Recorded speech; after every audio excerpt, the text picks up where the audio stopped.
Hey everyone, I'm David Finz, and on this episode of the Cyber Insurance Imperative, it's a classic case of man bites dog.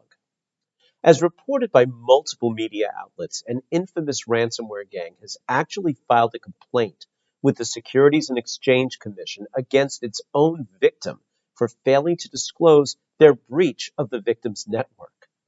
The ransomware syndicate, known alternatively as Alpha V and Black Cat, is boasting about its having allegedly hacked into the network of a fintech company and stealing customer data as well as information regarding the company's operations. Now, in an apparent attempt to turn up the heat on that company, the threat actors filed a complaint with the SEC alleging that the company failed to report the incident. They even published a screenshot of their complaint. Now, we wouldn't expect a little thing like facts to get into the way of a good old-fashioned ransomware scheme, but cyber criminals here seem to have jumped the gun. First off, the new SEC reporting requirements don't even go into effect until mid-December. And second, the company would have had 4 days to report the incident, and the threat actors didn't wait that long to file the complaint. Even so, the fintech company was quick to respond.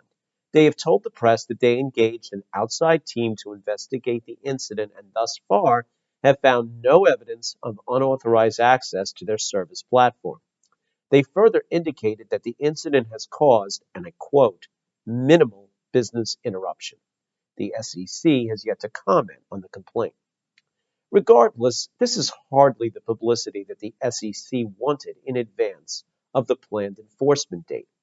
One of the concerns that I've expressed in past episodes about regulating our way to cybersecurity, take proposals to ban ransom payments, for example, is that the threat actors could use these rules to bludgeon their victims into a double extortion scheme.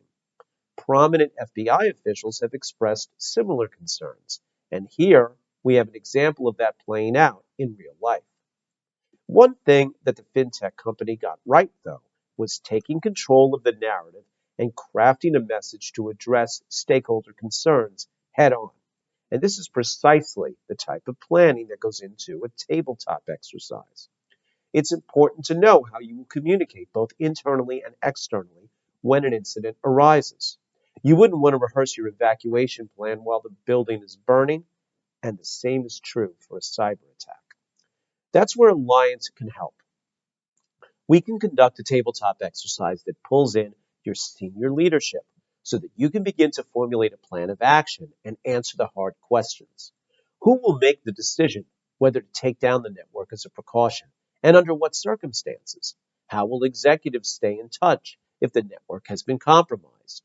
Which service providers will we use to help with our incident response? And how can our cyber insurance connect us with the right professionals?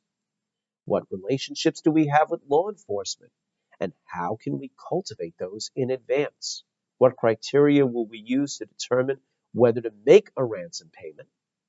And what should we have employees tell customers in the meantime? Our cyber risk consulting team is available to take you through this process and develop action items that you can take to improve your readiness. To arrange for a consultation with our team, you can DM me on LinkedIn or email me at david.fins@alliant.com. And you don't even need to be a current client of ours to arrange for this separate fee engagement. Companies are spending a ton of money on cybersecurity, but their leadership team doesn't always have a playbook for responding to an event when one occurs. These attacks aren't just a problem for IT. Everyone has a role to play: legal, HR, risk management, investor relations, and everyone deserves a seat at the table. Don't get caught flat-footed. Call us today, because here at Alliant, we are committed to helping you find the more rewarding way to manage risk. Thanks for watching.